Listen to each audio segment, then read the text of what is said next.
I'm James Gardner, host of Your History, Your Story, a podcast for everybody who loves stories about interesting people and events told by those who uncovered them from within their own family trees.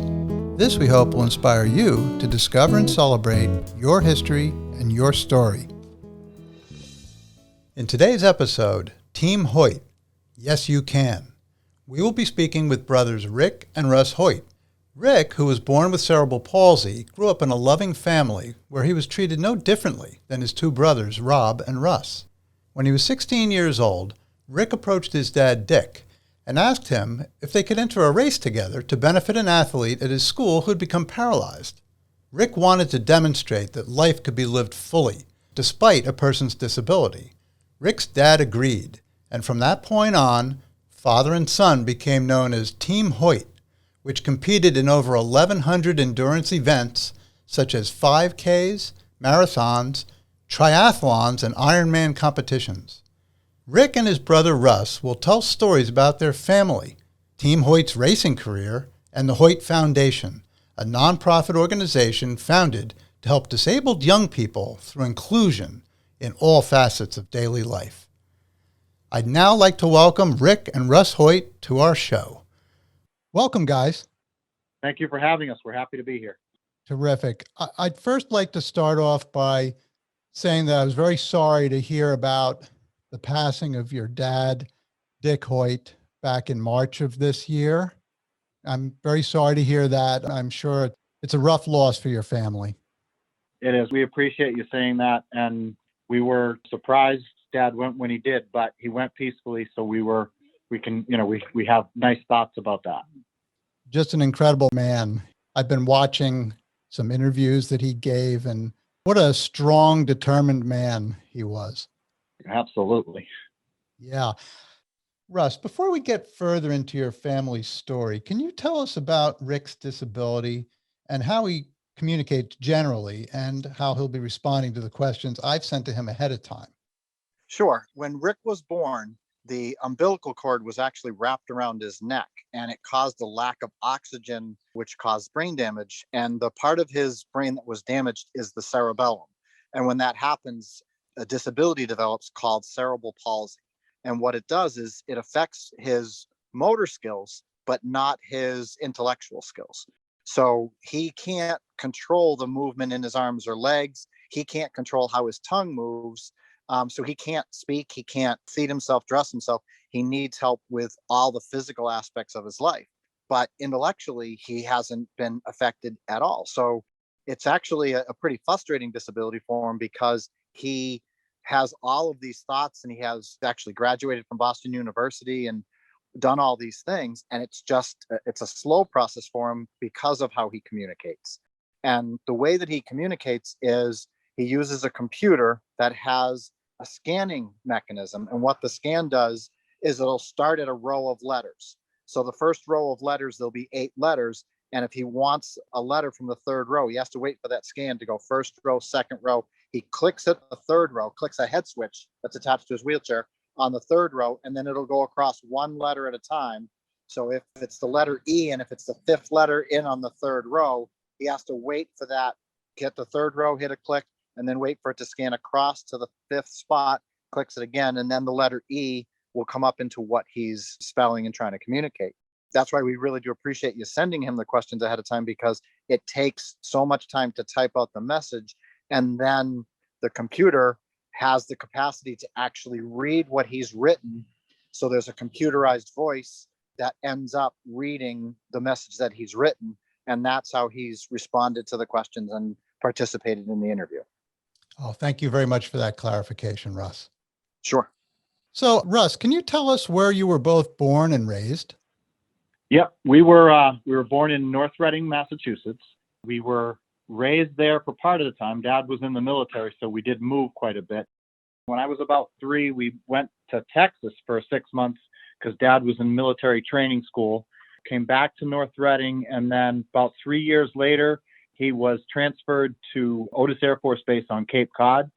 We had this beautiful house in Falmouth on one of the Finger Lakes. We were a 5-minute walk from all the Falmouth beaches, and Dad was promised a 10-year post. So 1 year later, we were gone. and moved to Westfield, Massachusetts, where we spent most of our formative years. Rick, Rob, and I all graduated from Westfield High School. Then Dad actually was transferred from Westfield to Newton. So they moved to a little town called Holland, Massachusetts, out in the center of the state. My dad actually lived there for the past almost 40 years. And my dad and mom were there together until they got divorced, and mom passed about 10 years ago. So dad's been there basically ever since just after they started racing.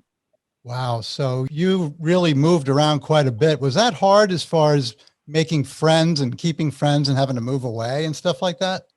Well, it wasn't real hard to make friends because we were the type of people that sort of immediately connected and found people that would be willing to be accepting of our family. We weren't very tolerant of people who didn't think Rick fit in. So we would move on quickly if somebody didn't seem to have an ability to connect to Rick. That was one of the requirements. I think it was harder leaving friends and having people that it was hard to stay connected with. That was probably harder for us. Yeah. But then for the last 40 years, though, there was a place that you could call home. Oh, yeah, absolutely. Absolutely. And it was a beautiful home on a lake. So that didn't make it hurt too much either. I bet. What do you know, Russ, about your family roots? So my father is one of 10 and my mother is one of 3. My dad's parents, Alfred and Anna, I know that my father's father was born from Herbert Hoyt, who actually one of my brother's names is Herbert. Mm-hmm. And he was married to Mamie, and it was Thompson Hoyt. So there's some connection there. We do believe that the roots can be traced directly back to England. My uncle Jason, my father's youngest brother, has actually done some extensive research on our family, and he shared it with us. He can connect our roots directly back to England. I don't have any facts on my mother's side, but my mother claimed passionately throughout her entire life that our roots go all the way back to Pocahontas, but I have no proof of that fact. Well, that's interesting. Maybe someday you'll be able to sit down and go through all the old genealogy papers and find that you're actually descended from Pocahontas. Yeah, it would be pretty cool. So, Russ, can you tell us something about your mom and dad? Like, where did they meet? They actually were high school sweethearts. They met at North Reading High. They were the class couple their senior year, and we actually pulled out an old yearbook. And there's a quote in the yearbook. It says, "Richie and Judy like coffee and tea. One without the other you rarely will see." And it was storybook stuff. She was the head cheerleader. He was captain of the football team. They were together. My father wrote in his yearbook his best memories were going to school with Judy. Oh, that's a nice thing to have. That's terrific. You mentioned a little bit about your dad's military service. Can you tell us some more about your dad's personality and his character, and what kind of occupation did he have? So Dad was a mason first, so he built brick chimneys. And there's actually a funny story with that, because our first home in North Reading, my dad was actually building the chimney on that house. And my brother, Rick, he actually had him hauled up on the scaffolding trying to help. And my father's brother, Herbie, was on the ground below. They knocked off a pallet of bricks, and all the bricks fell all around Herbie. Not a single brick hit him. So that was just lucky. But that was the type of guy my father was. Like, he would go up and build a brick chimney, and if he was going up to do it and Rick wanted to be there, Rick would get put in a sling and a harness and get pulled up on the side of a house and be there working with his dad, pointing out everything he did wrong and every brick that was crooked, right, Rick? And then, his military career, he joined the Army National Guard and actually worked in Reading, Mass. At that time, which was the Nike missile sites. After about 3 or 4 years in the military, he did transfer out of the Army National Guard into the Air National Guard. He was actually hoping to become a pilot, but the age at which he transferred, it was too late to start flight school. So they would not let him become a pilot, but he did have a long, distinguished military career. And towards the end of his career, he actually ended up being the fitness officer at the base, which probably doesn't surprise anybody to hear. No, not at all. I mean, He must have been a type of guy that could quickly get back into shape if he indeed was even out of shape at any point. Well, when Rick tells you a little bit about their first race, he can tell you Dad was not a runner at the time when racing began. He was running maybe a mile or two a week just to try and keep himself in shape. Running was something that he sort of taught himself. And when they started doing triathlons together, what was even funnier was trying to see my father swim, because when he was in high school, they used to call him the Rock, and they did for a reason, because he got in the water and he sank. He could not swim. Rob and I were both competitive swimmers when we were young, because my mom was a swim instructor and taught us how to swim from an early age. But Dad had to teach himself to become a runner and become a swimmer. The pictures I've seen of your dad in the interviews, he looks like a really big, strong guy. He's a very strong guy, very muscular, but not real big, like 5'5", 5'6", actually. It's kind of funny when people meet him in person, they're like, wow, you look much bigger on TV. Yeah, that happens sometimes, right? So what about his occupation? You said he was a Mason. Was he and in the military? Did he have hobbies before he started with you, Rick, and all the competitions and things like that? Did he have any other hobbies? He wasn't really the hobby type of guy. He was more work and then come home from work and find something to do around the house that needed to be fixed. Like, we had a wood stove, and he would go out into the woods behind our house and chop all the wood that we needed for it.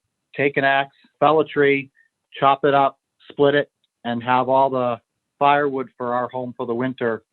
He was constantly doing something, but I don't think it would be anything you could call a hobby. Got it. What about your dad's character and personality? What can you tell me about him? He was definitely something he would be described as quiet, had a very subtle sense of humor. He would really enjoy stuff and, laugh hard at stuff. But he wasn't a loud guy or one to get up and tell a joke to make people laugh. It's kind of funny because later in life, after he retired from the military and when he and Rick's racing career really took off, he became a public speaker, which I got to tell you, from our early memories of him, it would have been the last thing that I would have expected him to do, is get in front of a crowd and tell their story. But he was just so passionate about it and so driven by it that, again, it was something he taught himself how to do.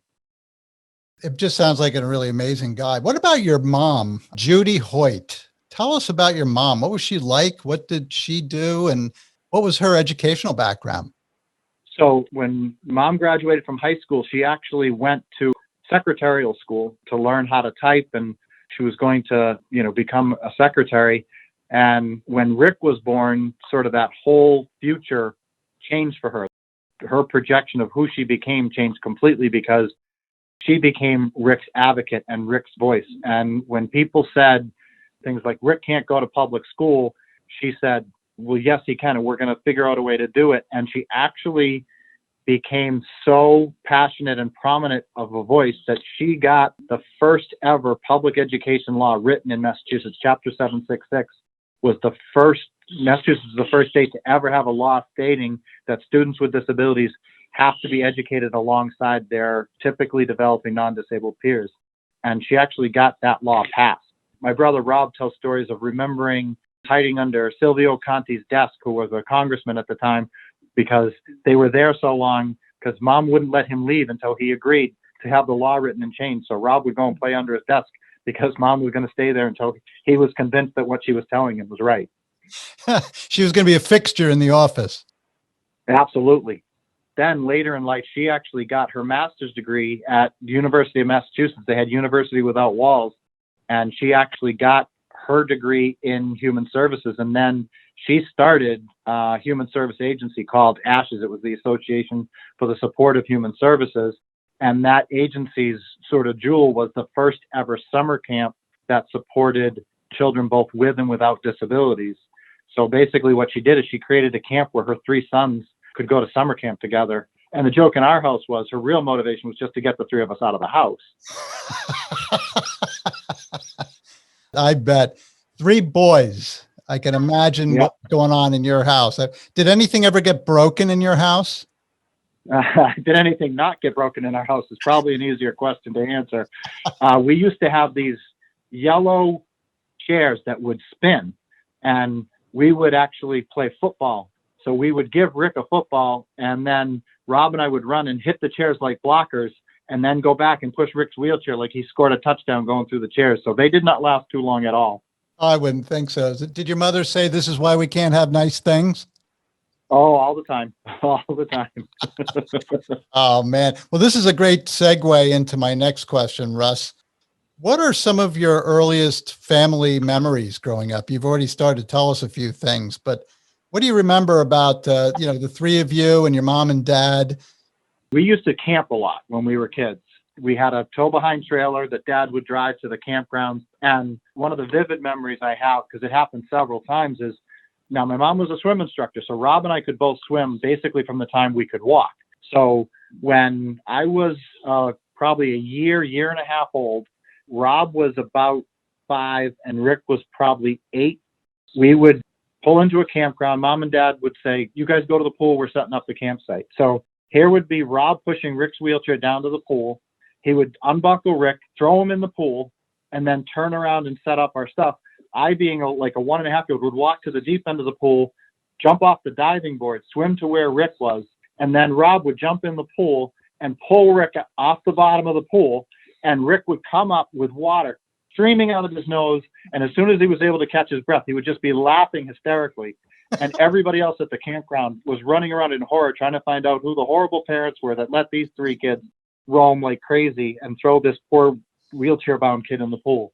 The poor wheelchair-bound boy who was having the time of his life, I bet.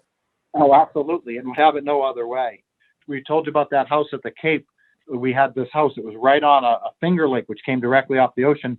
We used to take a canoe out, and the 3 of us would row out to the canoe. We would tip the canoe upside down, and then we would go down, fish Rick out, put him over the side of the canoe, and then the 3 of us would kick it back in. The neighbors used to call my mother at work complaining and saying, why are you letting them do that? She'd be like, "I'm at work. I have to go." They're fine. Oh, man. So I think I heard you say that your dad had lots of brothers and sisters and your mom had 2 siblings. Did you get together with any cousins at all, other family members? Oh, all the time. We used to play. One of the things that we used to do, we lived on this long street in North Reading, and we always used to play street hockey. So all of our cousins would come out and play, and Rick would either be the goalie or someone would grab him up out of his chair, put a stick in his hand, and he'd be flying down the street, chasing his cousins, hitting them with a stick, just being a part of it, just like everybody else. Rick did everything that we did, no matter what it was. You didn't give Rick any slashing penalties or anything like that? Hey, it's all family. No penalties can be called when it's all family. Speaking of hockey, I understand that your family are diehard Bruin fans. Yep. Yeah. Actually, Rick, when he got the very first computer that allowed him to communicate independently, it was called the TIC. It was the Tufts Interactive Communicator. And when that machine got invented, there was bets. My mother was betting Rick's first words would be "Hi, Mom." My dad was betting it would be "Hi, Dad." Everybody had their thoughts. At the time, the Bruins were going for the Stanley Cup. So the first words that Rick ever independently typed were "Go Bruins." I love it. I used to be a big hockey fan way back when. And even though I'm from northern New Jersey, I'm not a Devils fan or a Rangers fan. I'm a Chicago Blackhawks fan. But I remember the Bruin team back in the day, and Bobby Orr. Yeah, Bill Esposito. Yeah, quite the team. So you had a lot of cousins and family members. Did all the other family members really treat Rick the same as just like you and your brother Rob did? Yeah, as a matter of fact, if anybody had, anybody to pick on, they gave Rick as much gruff as they gave Rob and I. When, like I said, when we played hockey as cousins, we also used to go up to North Conway and go cross-country skiing. And, Rick would get thrown in the sled and get towed through the snow just like anybody else. Our cousins always included him. If there was a snowball fight, Rick was getting hit with a snowball just like everybody else. Did you have holidays at your house, or did you have any traditions that you used to follow as kids? Yeah, so every summer, my father throws a huge Hoyt reunion bash, and we would have 100, 150 people in the yard, and especially once he moved up to the lake, it was something that everybody looked forward to every year. And this being our first year without him, Rick, Rob, and I have decided we're hosting. So on July 3rd, if you're listening, you might hear us because there's going to be quite the family bash that day. And we told everybody they better be there. Oh, I love it. I bet Rick and Rob are looking forward to it as well. Absolutely. So I wanted to ask Rick a question. I'd like to ask Rick, what led up to you asking your dad about participating in a race to help another young man? And can you expand on that? My gym teacher, Steve Sartori, was the men's head basketball coach at Westfield State College. One day after class, Mr. Sartori told me about a road race that would help raise money for a lacrosse player who had broken his neck. He said I should go home and ask my dad to push me in the 5-mile road race. At that time, my wheelchair wasn't built for running. It had 4 small wheels and it was large and also very wide. It was like pushing a shopping cart. My dad was not a runner. He just jogged maybe a mile twice a week. The 2 biggest challenges of my racing career. So, yeah, Rick, even though you were always included in all the kinds of family antics and sports and all those things, this is about joining in a race, pretty big race for a good cause. It must have been a very exciting start of something that you and Dad found very special together. Russ, what did you and your family think about that first event that Rick and your dad participated in?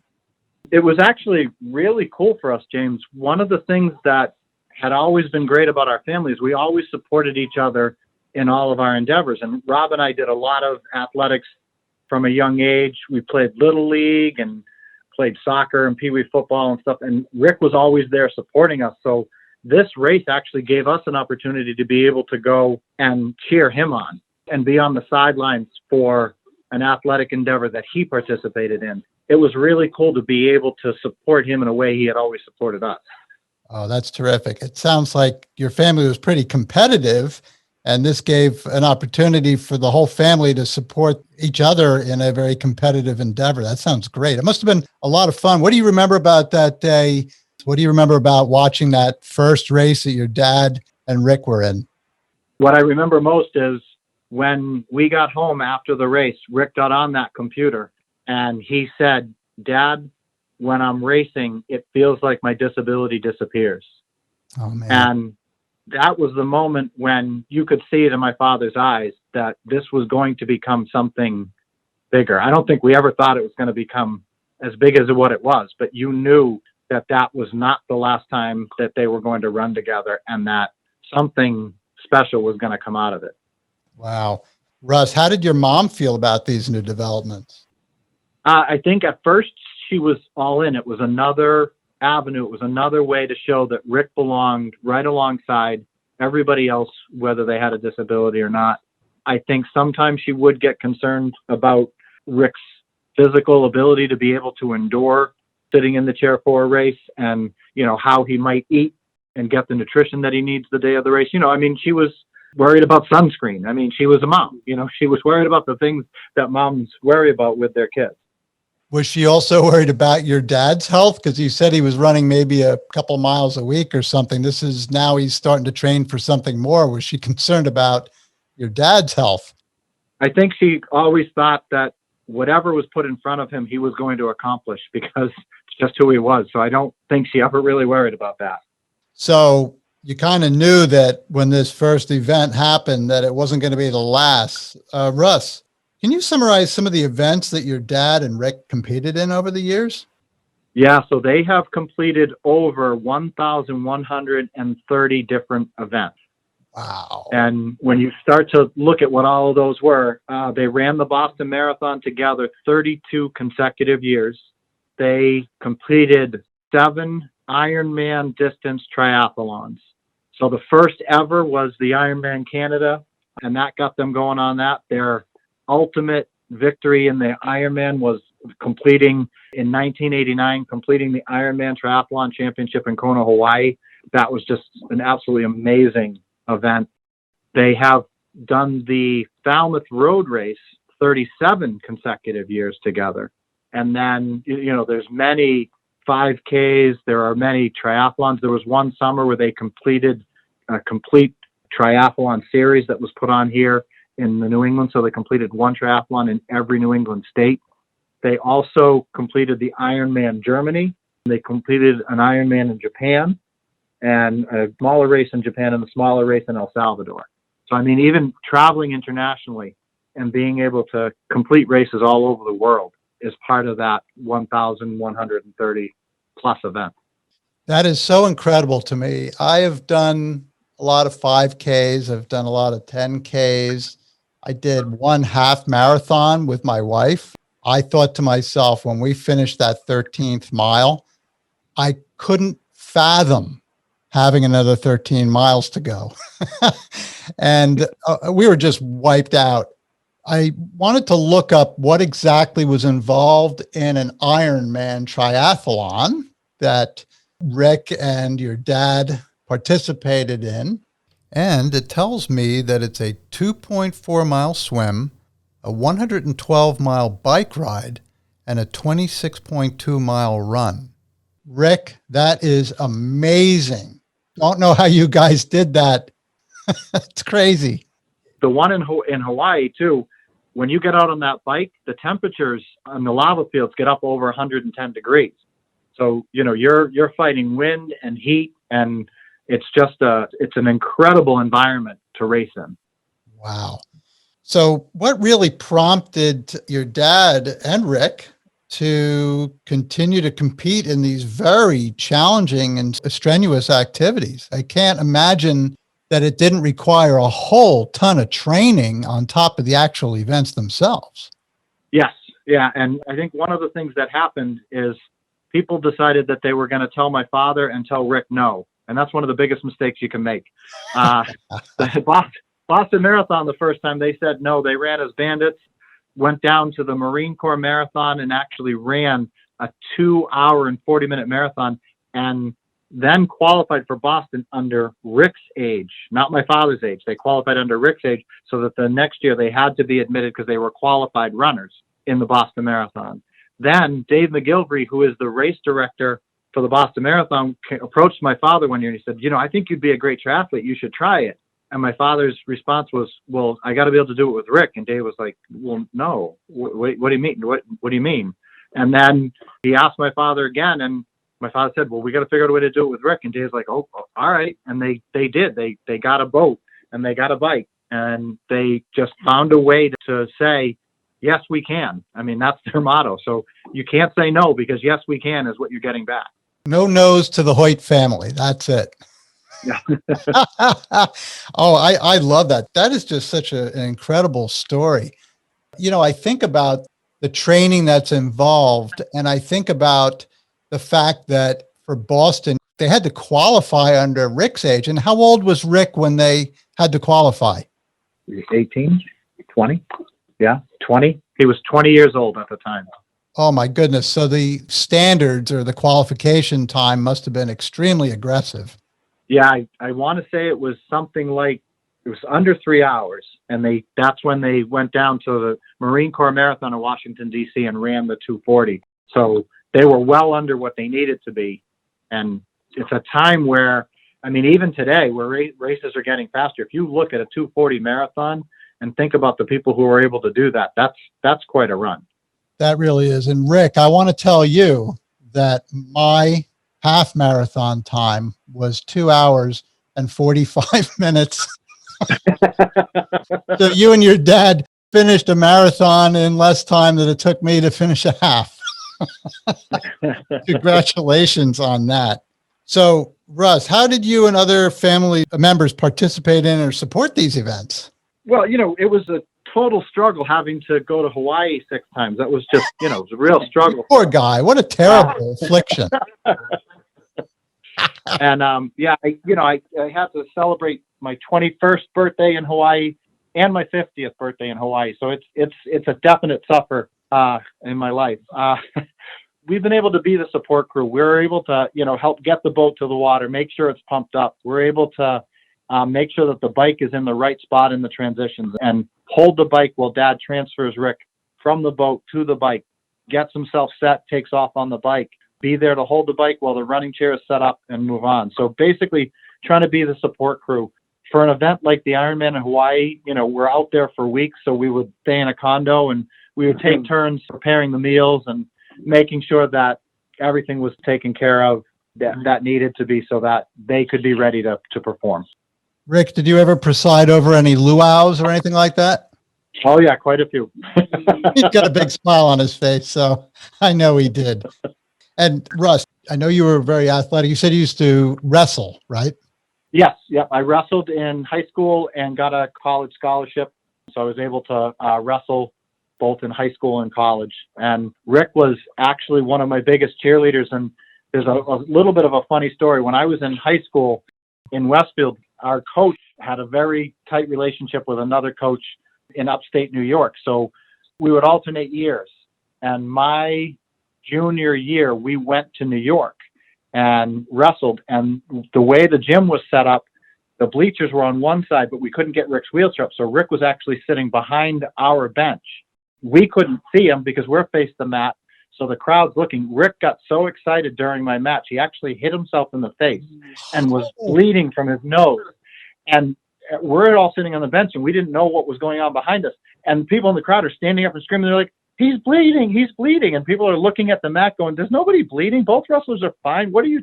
So we finally realized that Rick had gotten so excited he had hit himself in the nose and was bleeding all over his shirt. So when Rick cheers, he cheers hard. Yeah, they're thinking these New England boys are tough. They're making mincemeat out of the New York boys, right? Oh, that's amazing. So, Russ, did you run in any of these Ironmans or anything like that? Did you ever throw your hat in the ring? When I was 18, I decided that I was going to compete in a triathlon against my father and Rick.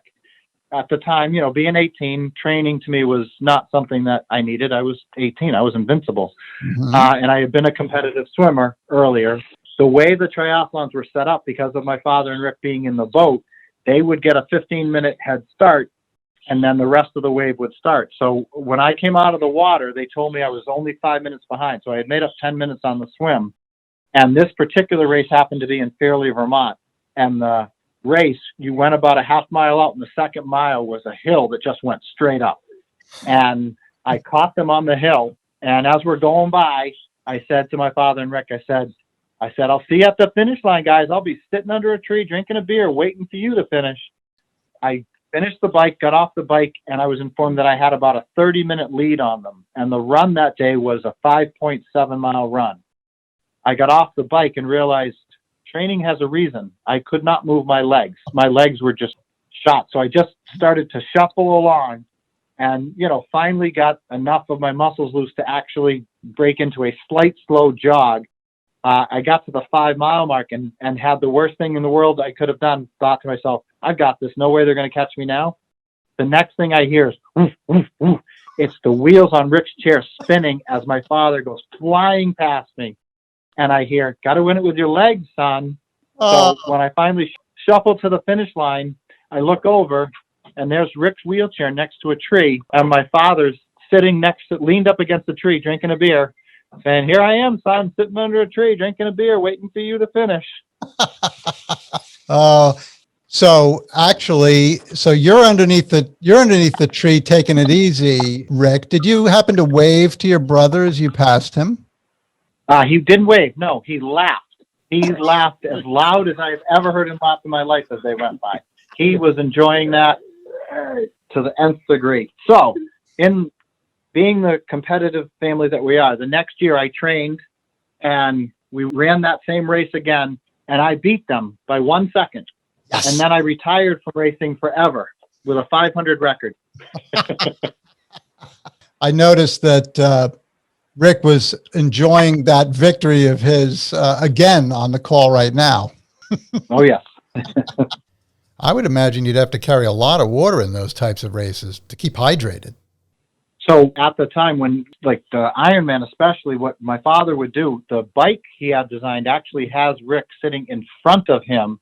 So my father could actually reach around to the front of the bike with a water bottle and squirt water into Rick's mouth during the race to keep him hydrated. So that was one of the things that would happen. And especially the bike, because that 112-mile bike, I mean, that took hours.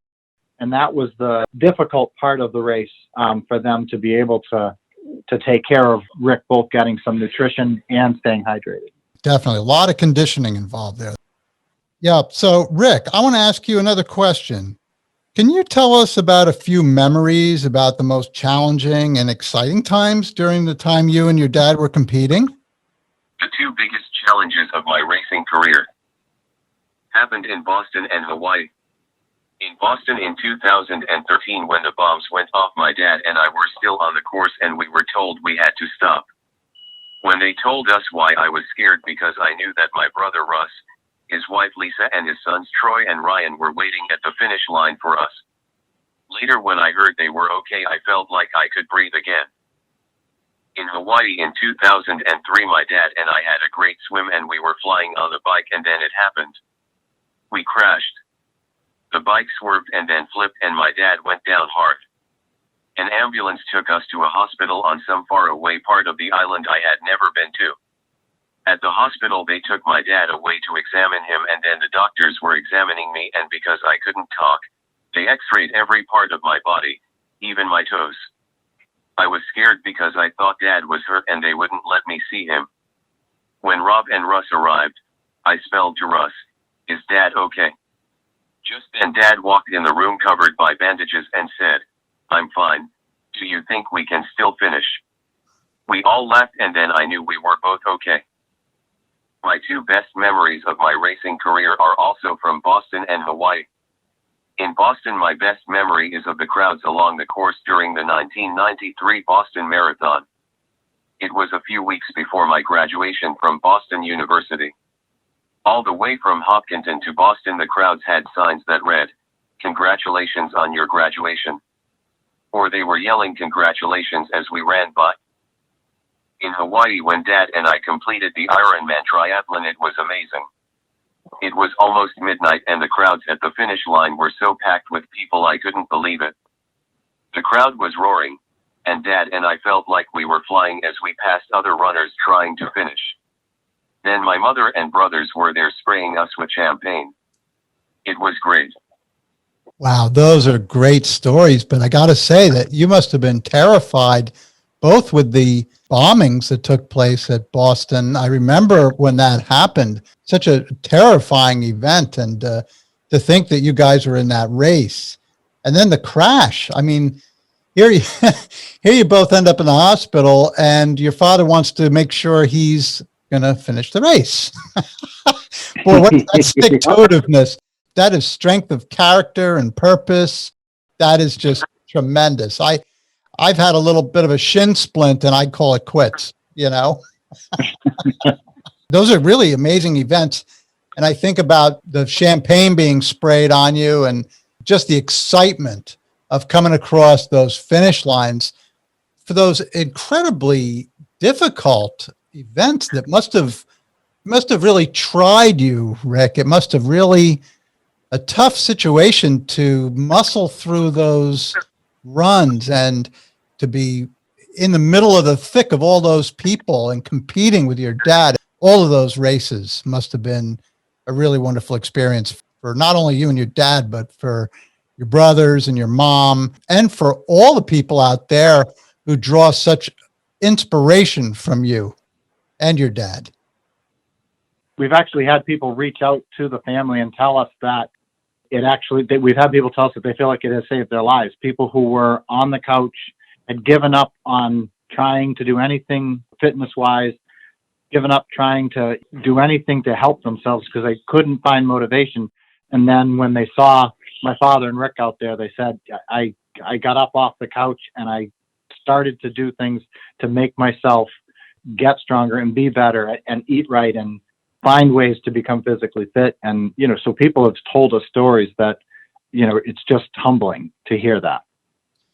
I can only imagine that the reward of knowing that you're helping so many people and encouraging so many people who either have disabilities or maybe they've lost the zest for life, that maybe they're like, I'm depressed or I'm sad or I just don't have the time or I'm getting too old or whatever. People can say, I'm just not up to it. I don't think I could do it. My better days are over, or things like that.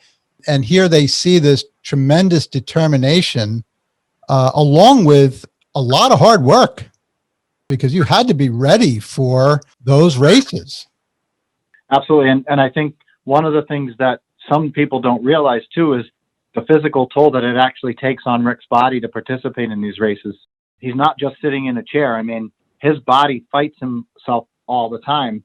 And, he constantly has spasms and, other things that happen to his body during the race that he has to, deal with and address to be able to successfully get through the race himself.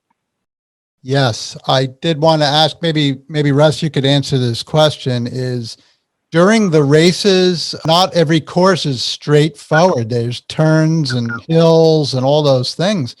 Did it require Rick to shift body weight when going around corners and keeping balance and things like that? Was he required to participate in that way? And I imagine it would be very strenuous if he did. Yeah, it was more like the bike was very difficult. And that was something where maintaining balance, and Rick would actually try not to move a lot because he could throw, them out of balance. Luckily for them in the racing chair, it was okay. Because if you watched any of those YouTube videos, when they're running, Rick's arms are going and he's pumping and just giving my father the motivation that he needs. And it was more, dealing with the elements could be difficult for Rick too. The wind, I mean, the design of having Rick on the front of the bike was so that my father could really maintain that balance and be able to give him water. But that meant that Rick was the one breaking the wind. That's a tough spot to be in for a number of hours, being out there and having that wind push you and fight you the entire race. I would imagine, I think about Hawaii, I think about the sun and any of the other races as well, that there must have been the need for lathering up with lotion and stuff like that, so you didn't end up with chapped lips or your face sunburned or what have you. It's a long time to be out in the elements. Yeah, so one year at the Ironman, we had bought Rick Bullfrog, which is the type of sunscreen it is. You put it on thick and you just leave it and it protects you.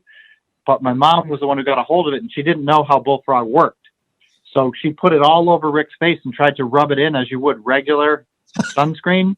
So we do have some pictures where Rick has these green globs all around his face during the race because Mom tried to do her best to put Bullfrog and keep her son protected and didn't realize how the product actually worked.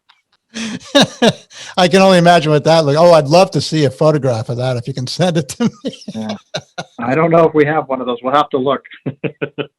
Russ, I want to ask you, how did having Dick and Judy Hoyt as your dad and mom impact your life? I'm going to ask both of you this question, but I'm going to start with you, Russ. Sure. I'll start with a funny story. So my dad being in the military was 15 minutes early for everything. My mom being in human services was 15 minutes late for everything. So I've become chronically on time for everything in my life because of the two of them. So I think what I got from my dad was really discipline. The part where he's in the military and taking care of yourself. I mean, I try and work out seriously 3 times a week and do a little something to keep your health every day. I try to pay attention to my diet, like that type of just focus and discipline to be a strong and healthy person is something I learned. And from my mom, it was all about the passion. I mean, my career, I was the statewide autism specialist for the state of Massachusetts for 3.5 years. I worked in, early intervention, and then eventually ended up for over 20 years running an integrated preschool for public schools in Massachusetts, where half the students had disabilities and half the students were typically developing. So that passion for inclusion that came from my parents, and especially from my mom, really drove me for what I did in my professional life. Just lessons that you learn from watching them helped me become the professional that I was. Russ, can you tell us a little bit more why inclusion is so important for people with some degree of disability? Because one of the things my parents were told when Rick was born, the doctor said to my mother and father, they said, put him away, put him in an institution. He's going to be nothing but a vegetable, have other kids and move on. That was what people thought. And my parents said, no, No, Rick comes home, Rick lives with us. And then, when we had other children, Rick does what they do. And being able to be a part of everything that you do in life is what inclusion means. I mean, just because you have a disability, you shouldn't lose an opportunity. You should have every opportunity that everyone else around you does. I mean, we look at some of the challenges that we are experiencing in the world today and some of the prejudice that we experience, and it just makes you dizzy trying to figure out why people think other people can't be included. It's wrong. Everybody needs to be able to do what they're passionate about. Absolutely. Everybody has their own individual, unique gifts and talents and personalities. And, I think about what your parents were told when Rick was first born. And here's Rick. He's a rock star. He's an athlete. This guy's amazing. He's an inspiration for so many people who may be saying, hey, I can't do that. And here he is. He's done it. Yeah. And you did everything so well except for the suntan lotion thing, Rick. That didn't go too well. Wow. So let me ask Rick, how did having Dick and Judy Hoyt as your mom and dad impact your life? A few lessons that Dad and Mom taught me are: 1. Dream very big. 2. Set large goals. 3. Work like hell to reach them. 4. Write letters to important people and friends. 5. Kindness is better than meanness. For example, a friendly letter works much better than a nasty letter. 6. Be grateful to people who help you. 7. Make time to thank people. 8. Keep positive. 9. Think good thoughts. 10. Be happy always. Rick, that is an amazing response to my question about having Dick and Judy Hoyt as your mom and dad. Wow. I mean, there's so much that so many of us can learn from what you just told us about your mom and dad and what they taught you. I think so many people listening to this podcast right now could jot some of those things down and say, hey, these are the things that are important in life. I know that one of the things that, stood out was kindness is so much better than nastiness, that when we get nasty and we got to say something nasty because we feel bad and we want somebody else to feel bad, that may feel good for a minute or two, but boy, it's actually poison to your system. And showing kindness is so important, as is hard work. I heard hard work in there stand out as well. And certainly the Hoyt family is all about hard work and inclusion and love. And that's what it sounds like to me when I hear both of you talk about your mom and dad. And they really must have been amazing people. And I wish I had had the opportunity to meet both of them. Thank you. I appreciate that thought. Yeah, you're welcome. So, Russ, what do you want the Hoyt family legacy to be? I think, we talked about our passion for inclusion. We want to be able to continue to promote and strengthen inclusion throughout people's lives. We want our family to demonstrate, what that looks like. Rick wants to be able to continue on a smaller scale to be able to do some races. And I have a son who's an avid runner, and he and Rick have done some races together. That's something that we would love to see, grow on a scale that works for Rick in his life right now.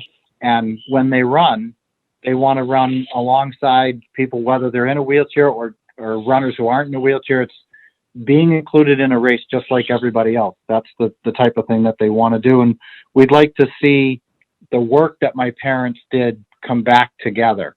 My father and Rick's racing has really made their sort of fame and how they're known around the world grow. And my mom's early work got lost a little bit, and we want to bring that back. So we want to show through the Hoyt Foundation that inclusion is something that is important, and we want to be able to support individuals with disabilities to be included in any aspect of their life and we want to provide support to help them do that. That's terrific. And I'm so glad we were able to talk more about your mom and what she did and what she accomplished, because obviously with Rick and your dad running in these races and wowing people all over the place, it's really a positive statement. But there's your mom sort of working behind the scenes. And I just think it's so important that her story is being told here and her legacy is included in the Hoyt Foundation and what it stands for. So, Yes. Rick, I'd like to ask you, what do you want the Hoyt family legacy to be? I want people to remember that my father and my mother made sure that I was always included. My parents worked tirelessly to ensure that I got to do everything that my brothers Rob and Russ got to do. In fact, Russ is working to develop a grant in their honor. I love my family. I am very proud of all my nephews Jamie, Cam, Troy, and Ryan. This year Troy will run the Boston Marathon in honor of his grandfather. James, thank you. Well, thank you very much for that, Rick. I really appreciate that. What a tremendous legacy that your family has. And I'd like to ask you, Russ, can you elaborate a little bit more about the Hoyt Family Foundation and what is it doing today and how can people find out more about it? How can people contribute? How can people learn more about it? People can go to teamhoyt.com. If you Google it, you can find it pretty easily. And you can look, and there's a lot there about Team Hoyt, about their racing history that you could learn. And then there's also a page dedicated to the Hoyt Foundation itself. And it describes that our mission has always been to promote inclusion for young people with disabilities in all aspects of their daily life, whether it be athletics or music or being able to be a part of their community. Those are the goals of the foundation. So the foundation routinely gives money to local charities. We have a local Easter Seals chapter. We have a place called the Center of Hope.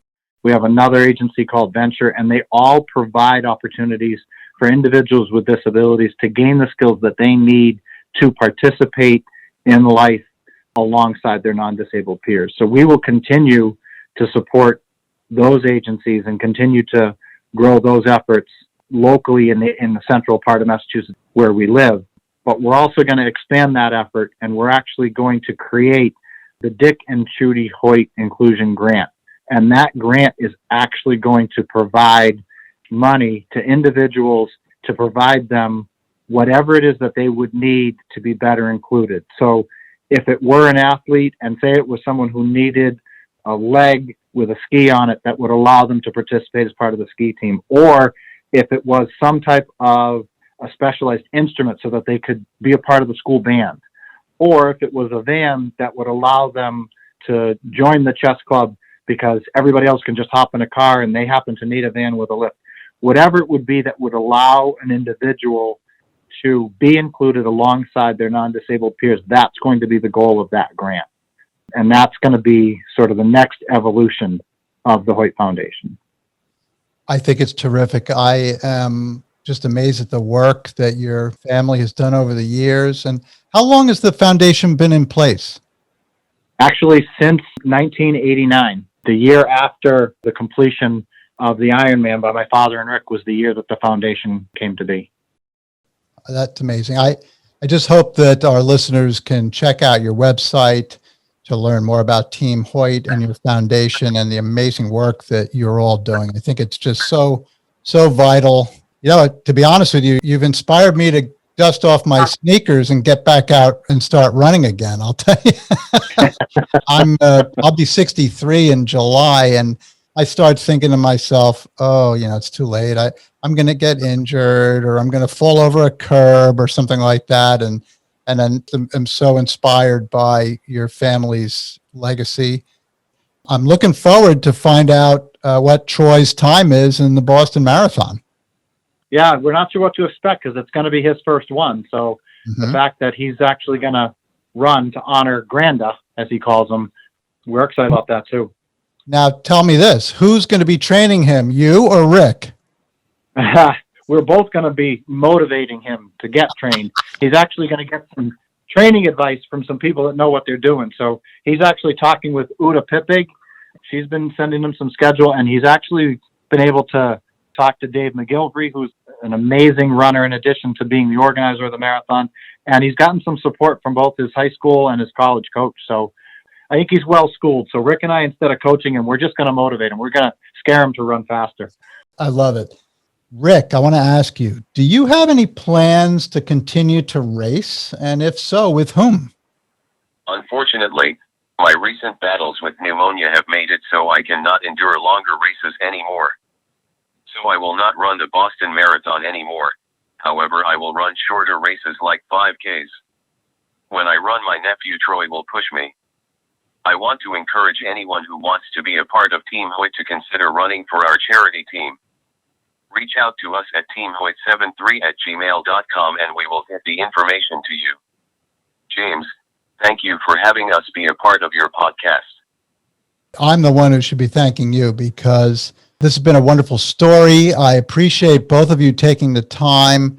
And I know it's only been a few months since your dad passed. And I know it must be a very difficult time, but his legacy, your mom's legacy, is being kept alive and is flourishing. It's thriving.